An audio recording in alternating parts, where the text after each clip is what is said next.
같이 봉독합니다. 요셉의 형제들이 그들의 아버지가 죽었음을 보고 말하되 요셉이 혹시 우리를 미워하여 우리가 그에게 행한 모든 악을 다 갚지나 아니할까 하고 요셉에게 말을 전하여 이르되 당신의 아버지가 돌아가시기 전에 명령하여 이르시기를 너희는 이같이 요셉에게 이르라 내 형들이 내게 악을 행하였을지라도 이제 바라건대 그들의 허물과 죄를 용서하라 하셨나니 당신 아버지의 하나님의 종들인 우리 죄를 이제 용서하소서 하매 요셉이 그들이 그에게 하는 말을 들을 때 울었더라. 그의 형들이 또 친히 와서 요셉의 앞에 엎드려 이르되 우리는 당신의 종들이니이다. 요셉이 그들에게 이르되 두려워하지 마소서 내가 하나님을 대신하리이까 당신들은 나를 해하려 하였으나 하나님은 그것을 선으로 바꾸사 오늘과 같이 많은 백성의 생명을 구원하게 하시려 하셨나니 당신들은 두려워하지 마소서 내가 당신들과 당신들의 자녀들을 기르리이다 하고 그들을 간곡한 말로 위로하였더라. 아멘.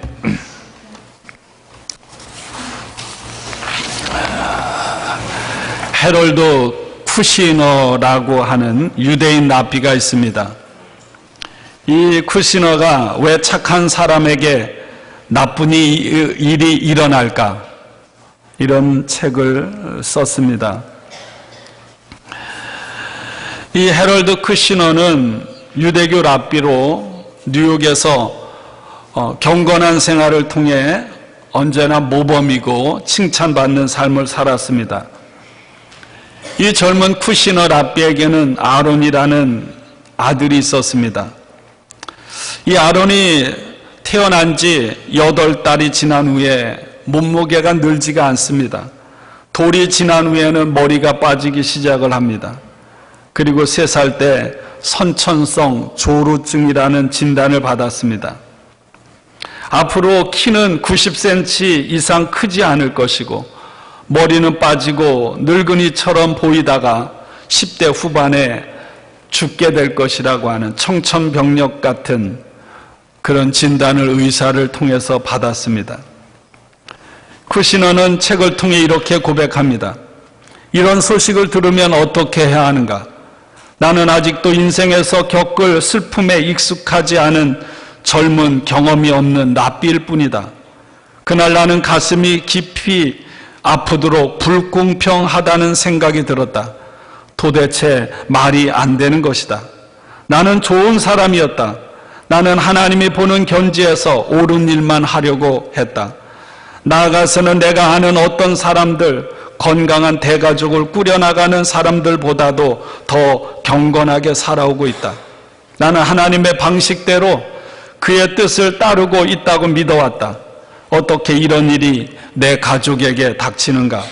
만약 하나님이 계시다면, 하나님이 정말로 아주 최소한이라도 공평하시다면 사랑하고 용서하는 것은 차치하고서라도 어떻게 나에게 이렇게 하실 수 있는가?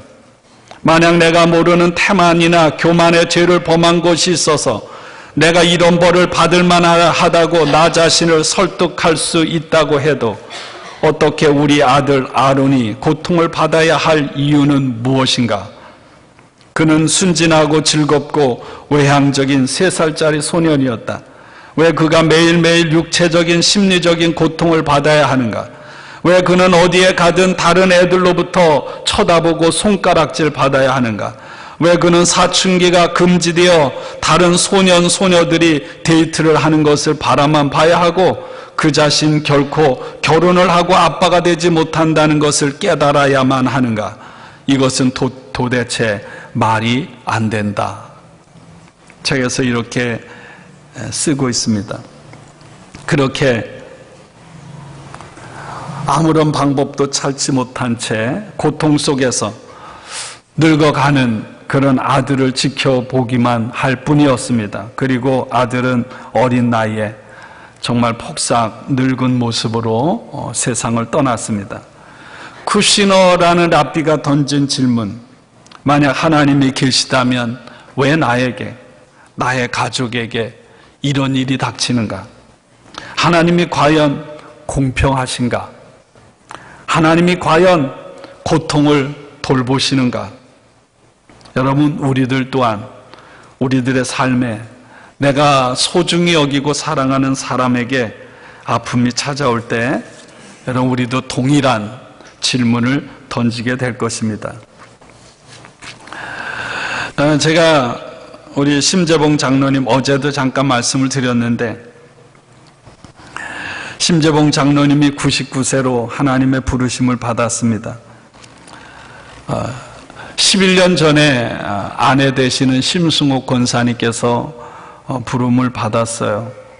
제가 이제껏 만나본 많은 어른들 중에 정말 이분은 정말 신앙의 지조가 있고, 남자가 봐도 정말 남성스럽고 선이 굵고 정말 뭐라고 해야 되나, 반석 같다고 할까요? 꼿꼿한 그런 거목과 같은 그런 분이셨습니다. 그분이 난소암 수술을 받았는데 2005년 10월 달에 제가 신방했을 때 간증한 것을 제가 적어놓은 것이 있습니다. 예수님의 십자가와 나와 무슨 관계가 있을까? 전에는 그냥 그런 대로 믿어졌고 믿음이 있는 것 같았습니다. 그런데 최근에 암 수술을 받고 10여일을 말할 수 없는 고통 중에 예수님의 십자가와 나와 무슨 관계가 있는가? 라고 물으며 그것이 믿어지지가 않았습니다. 너무나도 망측스러운 일이었습니다. 어떻게 하면 좋을까 하면서 울기 시작했습니다. 10일 동안의 고통은 이루 말할 수 없었습니다. 마치 고춧가루를 넣어서 휘젓는 것 같은 고통이었습니다. 그런데 견딜 수 없는 고통을 통해서야 그제서 예수님의 십자가의 고통이 체험되기 시작했습니다. 예수님이 십자가를 지시고 고통당하는 모습이 생각나서 견딜 수 없이 눈물이 났습니다. 이 말씀과 더불어 제 앞에서 엉엉 어린애처럼 흐느끼기 시작했습니다. 머리를 찢는 가시관, 찢고 찔림, 매맞음 등 하나하나의 아픔, 고통이 당신의 고통으로 느껴지기 시작했습니다. 스스로 사방으로 똥을 싸고 하면서 고통을 느꼈습니다. 가장 약할 때 하나님의 사랑, 권사님은 예수님의 십자가를 깨닫게 되었던 것입니다. 나는 무엇하고 살았는가? 오직 자식만을 위해서 살았고 주님을 위해서 한 것이 너무나 없다고, 부끄럽다고 그렇게 고백했습니다. 여러분, 우리의 삶에 고통이 찾아올 때 쿠시너처럼 이렇게 물을 수도 있습니다. 하나님 과연 살아계신가? 왜 하나님이 과연 공평하신가? 하나님이 과연 내 고통을 돌보시는가? 그러면서도 한편 우리 권사님처럼 이 고통을 통해서 건강할 때 깨달을 수 없는 주님을 만나게 되고요. 여러분, 건강할 때 체험할 수 없는 주님의 십자가를 경험하게 되는 줄로 믿습니다. 그래서 시인의 고백처럼 고난받는 것이 내게 유익이라고 고백할 수 있는 것 같습니다. 오늘도 이승 권사님이 나오지 못하셨어요. 이제는 내 몸 혼자, 지난주에도 말씀드렸지만 움직이기가 쉽지 않습니다. 긴 밤을 보내는 것이 너무나도 힘들어. 제가 또 지난주에 전에 다니다가 다시 지난주에 오신 우리 서영칠 성도님 아내 입원한 병원에 갔어요. 옛날의 모습은 사라지고 중풍으로 7년 지금 투병 중에 있는데 제가 초췌한 모습으로 정말 연약한 가운데 몸져 누워 있습니다. 또 한 집사님 정말 말할 수 없는 아픔으로 산 소망까지 끊어져서 아파하고 절규하고 몸부림치는 그런 집사님 신방을 또 갔어요. 그런 사람들이 우리 주변에 너무너무 많은 거예요. 여러분, 우리는 다 고통과 아픔을 겪고 싶지 않습니다. 마치 온실 속에 편한, 아니면 푸른 초장 맑은 시냇물가에 아무런 고난 없이 그렇게 살고 싶어 합니다. 근데 우리의 삶에 우리가 바랄 뿐이지 우리 인생 자체가 고통이에요. 아픔이에요. 슬픔이에요. 여러분, 고통을 느끼지 못하고 고통이 있음에도 불구하고 고통이 존재하지 않는 삶을 사는 환자들이 있습니다. 뭐냐면 나병 환자, 한센병 환자들. 한센병 환자들은 고통을 전혀 느끼지 못합니다. 한센병 환자에게 가장 무서운 것은 이 고통을 느끼지 못한다는 거예요. 여러분, 아무리 우리가 고통이 없는 삶을 원하지만 여러분, 누구도, 이 자리에 있는 누구도 우리가 한센병 환자들을 부러워할 사람은 단 한 사람도 없을 것입니다. 여러분, 손과 발, 그리고 손가락이 떨어져 나가고 얼굴에 코가 떨어져 나가고 끔찍한 그런 모습임에도 불구하고 이 환자들은요, 말초 신경을 무기력하게 만드는 그 균으로 인해서 그 고통을 느낄 수가 없는 것입니다.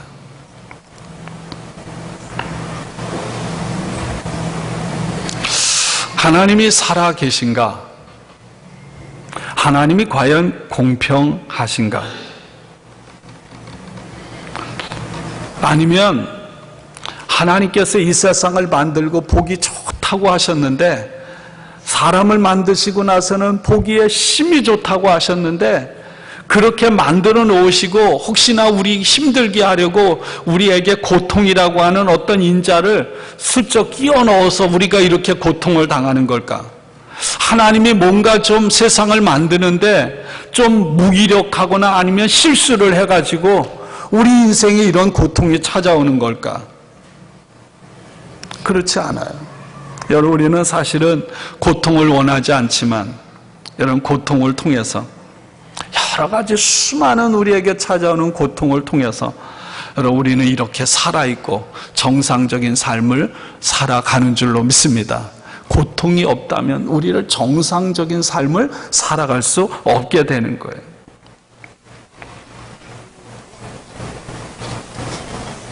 여러분, 성경에 고난받는 사람의 대표적인 예가 바로 욥입니다. 욥. 욥은 그 당시에 가장 의로운 사람이었음에도 불구하고 정말 인간으로서 겪기 힘든 가장 비교할 수 없는 극심한 고난을 겪어야만 했습니다. 여러분, 아내를 잃고 아내가 도망을 가고 자식들을 잃고 재산을 잃어버리고 자신의 몸은 병으로 만신창이가 돼서 기와 조각으로 자신의 부스럼 난 것을 끊임없이 긁어대면서, 그러면서도 하나님께서 왜 나에게 이런 고난을 주시는지 알 수 없어 몸부림치던 그런 욥을 우리는 기억합니다. 그럼에도 불구하고 우리가 아는 대로 욥은 그 가운데서 한순간도 하나님을 버리지 않습니다. 끝까지 하나님을 신뢰하죠. 우리 하나님의 사람 예수 그리스도를 주로 고백하고 살아가는 사람 또한 여러분, 우리는 우리가 이해할 수 없는 그런 상황 가운데서도 하나님을 신뢰해야 하는 사람이 바로 저와 여러분들인 줄로 믿습니다. 내 앞에 펼쳐진 상황이 어떠하든지 상관없이 오늘 욥은요 이렇게 고백하거든요. 내 썩을 육체에서 주님을 보리라. 욥은 부활의 신앙을 가졌어요. 내 눈앞에 어떤 상황이 펼쳐지든지 상관없이 하나님께서 우리의 모든 삶을 주관하시고 그만한 능력을 가지고 있다는 사실을 믿는 그런 저와 여러분들이 되기를 원합니다. 사도 바울은 로마서 8장에서 이렇게 고백해요. 우리가 생각하건대 현재 고난은 장차 우리에게 나타날 영광과 비교할 수 없도다. 피조물이 고대하는 바 하나님의 아들들이 나타나는 것이니 피조물이 다 이제까지 함께 탄식하며 함께 고통을 겪고 있는 것을 우리가 아느니라.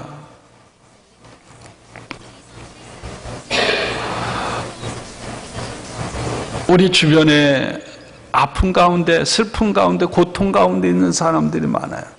아니, 내가 직접 그 다윗의 고백처럼 죽음의 눈물 골짜기에 떨어져서 혼자 발버둥 치며 통과하는 그런 사람들도 있어요.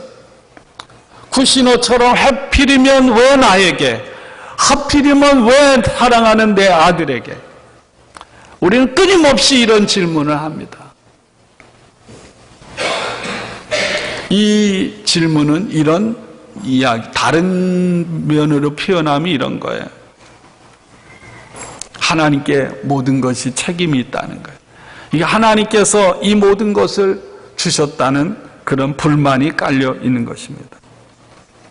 근데 여러분, 성경은 뭐라고 얘기할까요?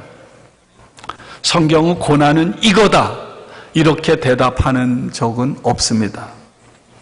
우리가 다 이해할 수가 없어요. 하나님께서 하시는 일, 우리 인생에 찾아오는 수많은 문제들을 우리는 다 이해할 수가 없어요. 다 헤아릴 수가 없어요. 언제 그것을 알 수 있을까요? 하나님 앞에 가면, 주님이 오면은 아마 이해할 수 있을 거예요. 우리는 하나님을 부분적으로 압니다. 사도 바울의 고백처럼 정말 구리로 만든 거울을 보듯이 희미하게 알 뿐이에요. 그러나 주님 앞에 서면 분명하게 얼굴과 얼굴을 맞대고 보듯이 하나님의 뜻을 분명히 알게 될 줄로 믿습니다.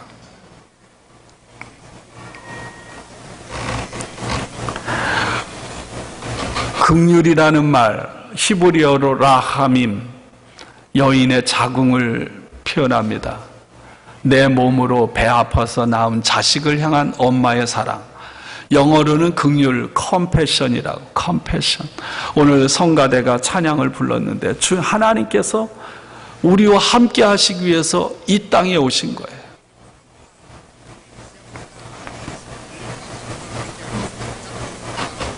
하나님은 어떤 분인가? 하나님은 어떤 분인가? 하나님이 세상을 이처럼 사랑하사 독생자를 주셨으니 이는 그를 믿는 자마다 멸망하지 않고 영생을 얻게 하려 하십니다. 하나님은 어떤 분인가요? 친히 우리와 같은 죄인의 몸을 입고 이 땅에 오셔서 우리와 함께 하시는 분. 고통이 많고 아픔이 많은 이 세상 속에서 이리 깨지고 저리 깨지고 피 흘리며 살아가는 우리들의 삶에 찾아오셔서 컴패션, 우리와 함께 고통받으시는 주님이 바로 예수 그리스도인 줄로 믿습니다. 하나님이 우리를 사랑하는 방식은 바로 이 예수님의 십자가입니다. 주님은 이 땅에 오지 않아도 되는데 하나님과 동등됨을 버리고 이 땅에 오셔서 우리가 짊어져야 될 고통을 짊어지신 분입니다. 여러분, 우리가 주님을 믿는다고 해서 우리의 삶에 찾아오는 슬픔, 고통을 없애주시진 않아요. 저 같으면 그런 생각들을 매일매일 합니다. 이 라비 쿠시너가요, 아들이 선천적 조루증이라는 진단을 받고 하나님 앞에 몸부림치면서 그가 얼마나 많은 고민의 시간을 보냈는지 몰라요. 라비로서 이 쿠시너는 사람들을 위로합니다. 병원에 가서 환자들을 돌보고 마음에 상처가 있는 사람들에게 찾아가서 위로하고 그런 사역을 왕성하게 해왔거든요. 그리고 그런 하나님의 말씀을 붙들고 살았거든요. 근데 막상 자기의 아들이 그렇게 되니까 이게 혼란스러워지는 거예요.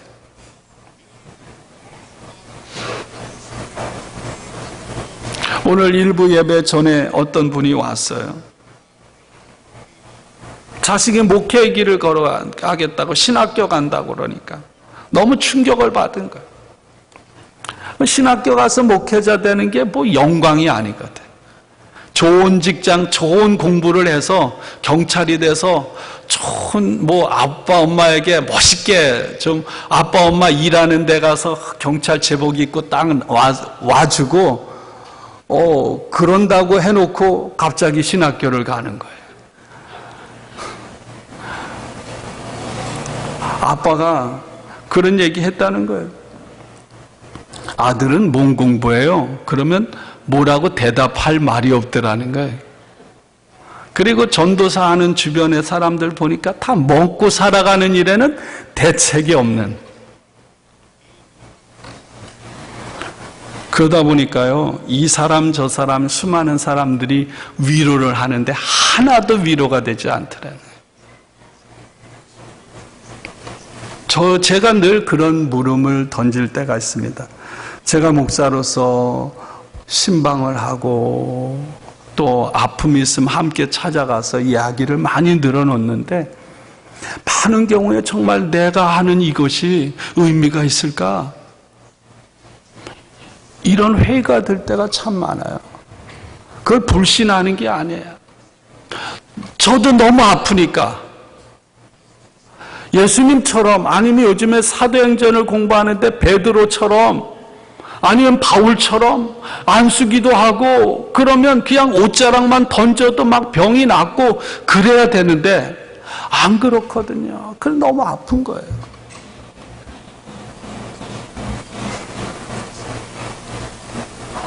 컴패션, 하나님은 우리를 긍휼히 여기시는 분임을 믿습니다. 주님은 오늘도 이 시간 이 세상에 오셔서 당신이 십자가에 고난 당하심으로 우리를 향한 한없이 크고 넓고 깊은 긍휼을 우리에게 보여주셨어요. 우리와 오늘 이 시간도 함께 고통받음을 믿습니다.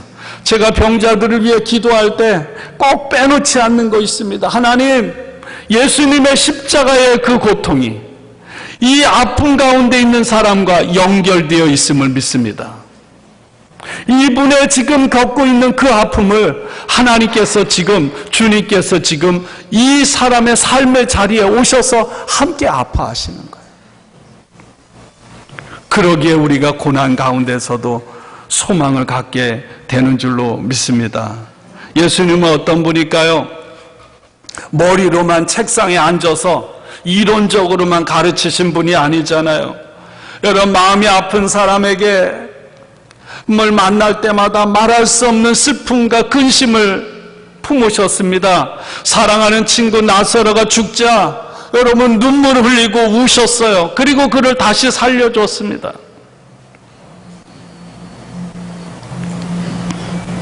먹을 것이 없어서 굶주리는 사람, 자식을 잃고 아파하는 사람, 그런 한 사람 한 사람의 삶에 찾아가서 함께 하셔서 그들에게 위로하셨어요. 고쳐주셨습니다. 해결하셨어요. 오늘도 그 주님이 우리의 삶에 함께 하심을 믿습니다. 예수님께서는 요한복음에 내가 너희를 떠나가는 것이 유익하다. 왜? 예수님은 육신을 가진 인간이기에 공간적인 한계가 있잖아요. 그래서 내가 너희를 떠나가면 너희에게 나보다 더 위대한 성령을 보내주시겠다고. 오늘 하나님은 영으로 저와 여러분 한 분 한 분 삶 속에 우리의 모습이 어떠하든지 오늘 이 시간도 우리와 함께 있음을 믿습니다.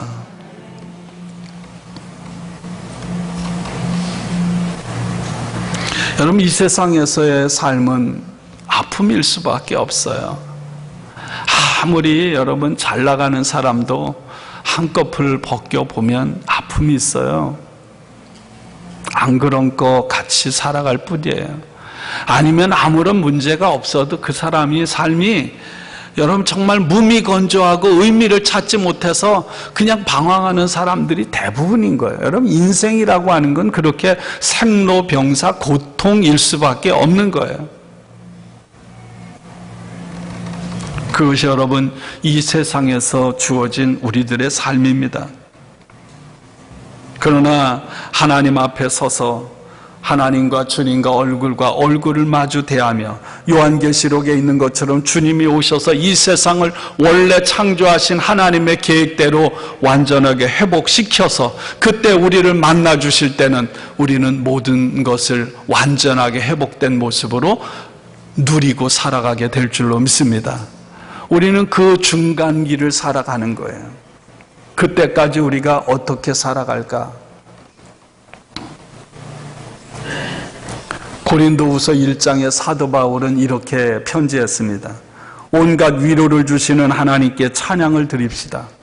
그는 우리 주 예수 그리스도의 하나님이요 아버지이시며 자비로우신 아버지입니다. 우리가 온갖 환난을 당할 때 하나님께서는 우리를 위로해 주십니다.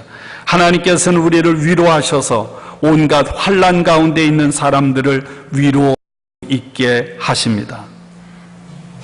여러분, 우리가 주님 앞에 설 때까지, 주님이 우리 가운데 임하실 때까지 이 땅에서 살아가는, 이 땅에서 신실하게 하나님의 사람으로, 그리스도를 따르는 사람으로 우리가 온전하게 살아가도록 하기 위해서 하나님께서 믿음의 공동체인 교회를 세우신 줄로 믿습니다. 교회는 뭔가요? 바울의 표현대로 그리스도의 몸입니다. 유기체의 몸이에요. 손가락 하나가 아프면 손가락만 아픈 것이 아니라 온몸이 아픈 거예요. 그것이 몸입니다. 우리는 누구인가? 공동체 안에서 세상을 살아가면서 공동체 식구들에게, 더 나아가서 세상 가운데 주님이 어떤 분인지를 알지 못하는 사람들 앞에, 특별히 아픔과 상실의 고통, 슬픔을 겪고 있는 사람들에게 주님이 어떤 분인지를 보여주는 그런 사명을 받은 사람들이 저와 여러분들인 줄로 믿습니다. 우리가 환난 당할 때 주님은 우리와 함께 하셔서 우리를 위로하십니다. 뿐만 아니라 하나님께서 우리를 위로하심으로 오늘 이 시간에도 온갖 환난 가운데 있는 사람들을 우리로 하여금 위로하게 하심을 믿습니다. 그 모습이 이 교회를 통해서 이루어지기를 원하고요. 저와 여러분들의 살아가는 삶의 자리에서 이루어지기를 주님의 이름으로 축원합니다.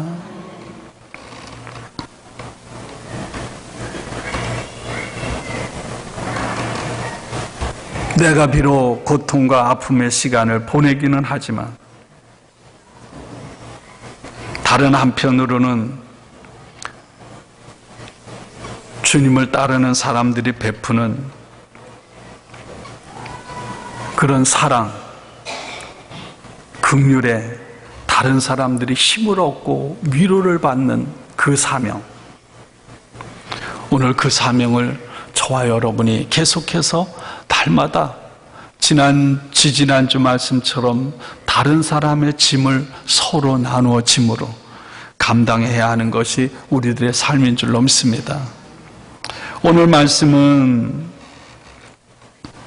다른 사람 때문에 고난을 겪는 한 사람, 바로 요셉의 이야기입니다. 창세기의 37장부터 50장까지가 요셉의 이야기고요. 학자들은 이렇게 말합니다. 창세기, 출애굽기, 레위기, 민수기, 신명기, 율법이라고 하죠. 모세 오경의 핵심 주제가 바로 오늘 우리들이 읽은 말씀이에요. 그 다음에 요셉의 이야기의 주제가 오늘 창세기 50장 15절부터 21절까지의 말씀입니다. 우리가 아는 대로 요셉은 야곱의 12아들 중에 11번째 아들입니다.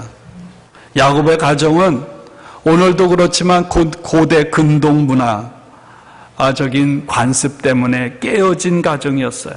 4명의 아내, 그 가정에서 태어난 자식들 간의 치열한 경쟁의식 속에서 시기와 믿음과 다툼과 갈등 속에 성장해야 했습니다.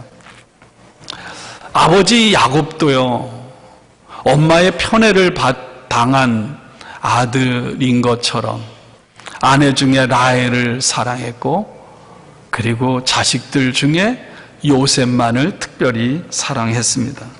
그래서 요셉은 다른 형들로부터 많은 시기를 당해야 했습니다. 그런데도 어느 날은 요셉이 꿈을 꾸었다고 엄마 아빠에게, 그리고 형들에게 자랑을 하는 것입니다. 그것이 형들의 그 시기심에 기름을 붓는 그런 일이 벌어진 거예요. 결국 형들은 요셉을 죽이려고 했고, 나중에 애굽의 이 낙타 상인에게 노예로 팔려가게 됩니다. 황당하죠? 통상 한 17살이었다고 하죠? 애굽이라고 하는 새로운 세계에 살아갈 준비가 전혀 되어 있지 않았습니다. 애굽 말도 할 수 없고요. 애굽에는 아는 사람도 없고 자신의 인생을 내 마음대로 꿈을 가지고 펼칠 수 있는 신분이 아니라 노예 종입니다. 종으로 사는데 어느 날은 주인의 아내가 요셉을 유혹하다가 안 되니까 모함해서 그 일로 인하여 억울하게 감옥에 갇혀요. 얼마나 억울하고 기구하고 분통 터지는 일입니까? 그는 어릴 때 집안에서 아버지 어머니를 통해서, 물론 할아버지를 통해서 하나님을 의지하는 신앙을 배웠습니다. 그러면서도 여러분 요셉은 끊임없이 이런 물음을 던졌을 거예요. 왜 나에게 이런 일이 일어나는가? 왜 나에게 이런 일이 일어나는가? 하나님이 과연 살아계신가? 근데 우리가 아는 대로 13년의 세월이 지났습니다. 요셉은 모든 고난을 이겨내고 왕의 절대 신임을 받는 애굽의 두 번째 영향력이 있는 권력을 가진 사람이 됩니다. 여러분, 우리가 성경에 기록된 대로 아는, 그리고 알지 못하는 요셉의 인생에 수많은 적대적인 위협들, 행위들이 있었습니다.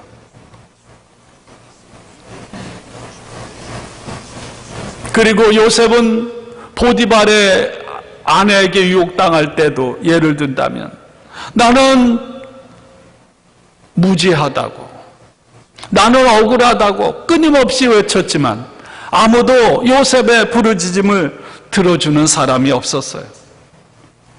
그런데 여러분 어떤가요?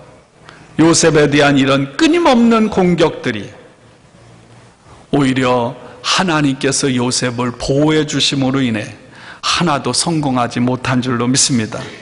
아니, 오히려 요셉에게 임한 끊임없는 공격들이 요셉으로 하여금 더 나은 삶과 더 나은 자리로 나아가는 그런 발판이 된 줄로 믿습니다. 그리고 결국은 어떻게 했나요? 요셉에게 찾아온 이 고난들이 하나님께서 그에게 주신 꿈을 이루는 그런 도구가 된 줄로 믿습니다. 창세기 49장에 아버지 야곱이 요셉을 축복하는 내용입니다. 요셉은 들망아지, 샘 곁에 있는 들망아지, 언덕 위에 있는 들락이다. 사수들이 잔인하게 활을 쏘며 달려들어도, 사수들이 적개심을 품고서 그를 관역으로 삼아도 요셉의 활은 그보다 튼튼하고 그의 팔에는 힘이 넘친다. 야곱이 섬기는 전능한 분의 능력이 그와 함께 하시고 목자이신 이스라엘의 반석께서 그와 함께 계시고 너희 조상의 하나님이 너를 도우시고 전능하신 분께서 너에게 복을 베푸시기 때문이다. 여러분에게도 이런 축복이 있기를 축원합니다. 여러분, 어느 날 아버지가 죽었어요. 그러자 요셉의 형들은 두려움이 찾아왔습니다. 혹시나 요셉이 자신에게 옛날 행한 일로 인하여 복수할까 두려웠어요. 아버지가 계실 때는 아버지 걱정해서 참았는데 혹시나 아버지가 이제 돌아가시니까 복수하지 않을까.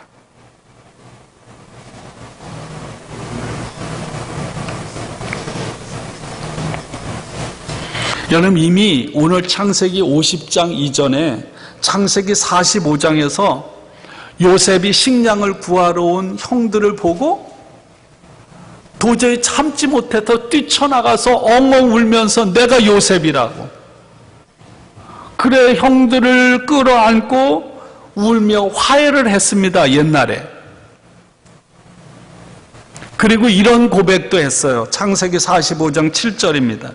하나님이 나를 형님들보다 앞서서 보내신 것은 하나님이 크나큰 구원을 베푸셔서 형님들의 목숨을 지켜주시는 것이고 또 형님들의 자손을 이 세상에 살아남게 하시려는 것입니다. 그러므로 실제로 나를 이리로 보낸 것은 형님들이 아니라 하나님이십니다. 하나님이 나를 이리로 보내셔서 바로의 아버지가 되게 하시고 바로의 온 집안의 최고의 어른이 되게 하시고 이집트 온 땅의 통치자로 세우신 것입니다. 여러분, 한번 생각해 보세요. 여러분, 우리가 툭 하면요, 지난번에 얘기했듯이 일본하고 이 관계들이 해소할 길이 없거든요. 툭하면 이게 안 좋은 말이 나오고요. 일본은 무조건 안 되기를 바라는 게 솔직한 우리의 마음이에요. 하여간 그래요.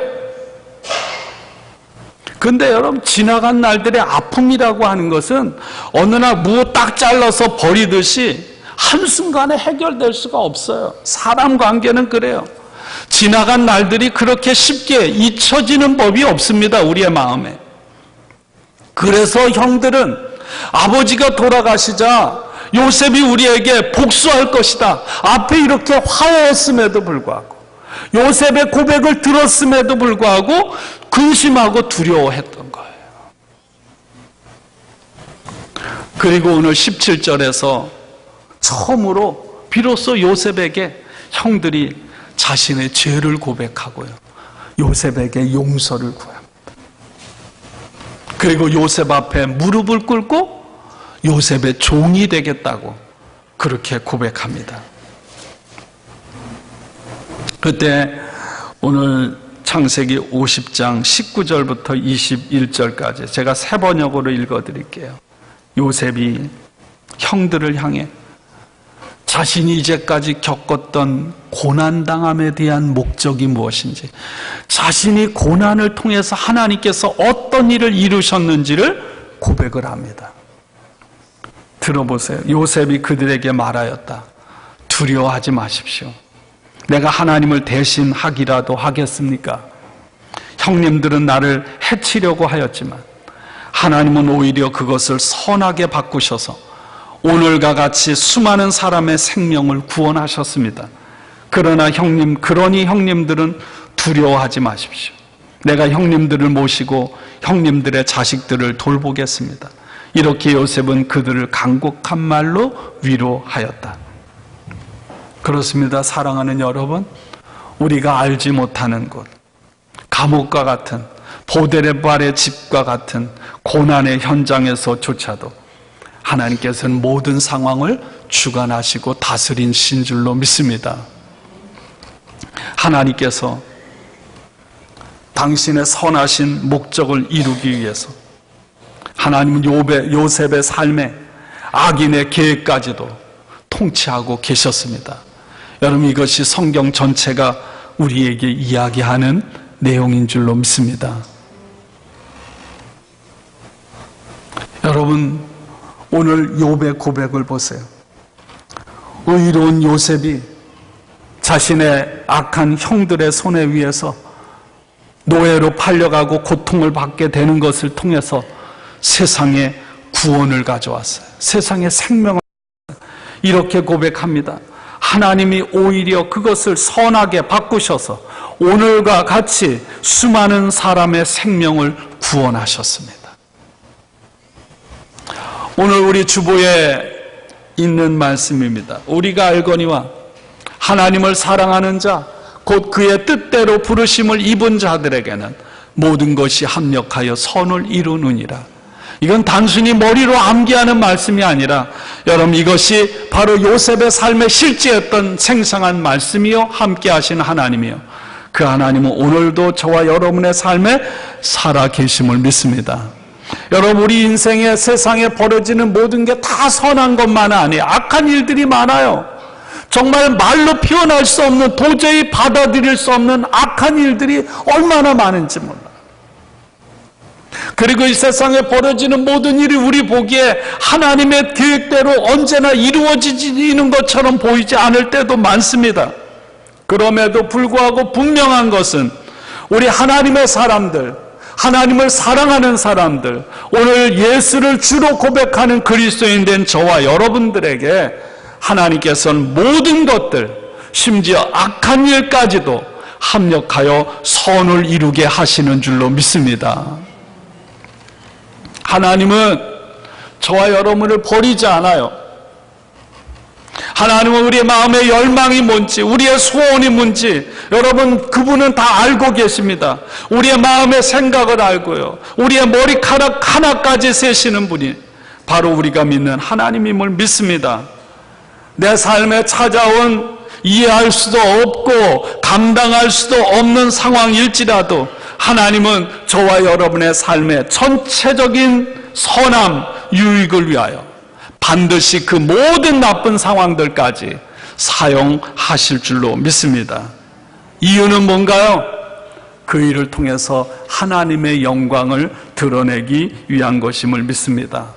여러분 이거 믿으시죠? 내가 겪는 문제보다 하나님은 더 위대하시고 더 크신 분임을 믿습니다.